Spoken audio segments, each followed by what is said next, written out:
Bonjour à tous et bienvenue dans cette nouvelle vidéo. Aujourd'hui, on va parler de Schnock. Schnock, c'est un MOOC franchement décalé. Il nous emmène au fil des pages dans une ambiance assez nostalgique, mais surtout très positive, d'un passé fantasmé. Elle se renomme elle-même comme la revue des vieux de 27 à 87 ans. Donc pas d'inquiétude, vous faites forcément partie du public cible. Chaque numéro arbore une une hyper colorée avec l'illustration d'un personnage d'époque. Ce sera la star du numéro. Et il n'y a pas que les sujets qui sont rétro. La police et tout l'esthétisme est un réel retour en arrière. Une ambiance très 60s, 70s, avec des pochettes d'albums, des photos d'archives ou encore de grandes illustrations. Tout ce qu'il faut pour se mettre dans l'ambiance.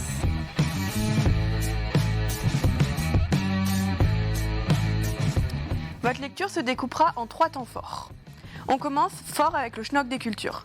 C'est le moment qui va vous sauver au repas de famille face à Timothée, 5 ans, le petit dernier, qui vous fera « Mais c'est quoi ça, papy ?»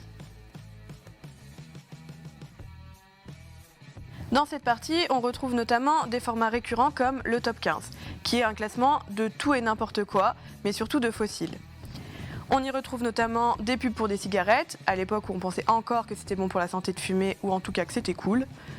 Et aussi, on peut retrouver des jeux de cours de récré de nos grands-parents ou de nos parents pour essayer de se replonger un petit peu dans leur vie.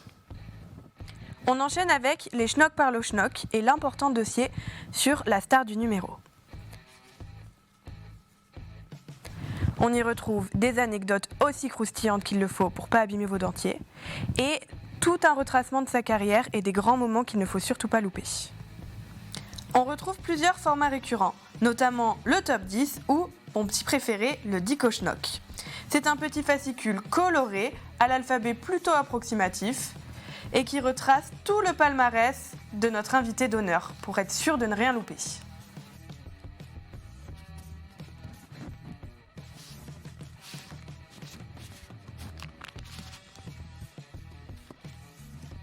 Enfin, cette balade se termine avec Schnock chez soi.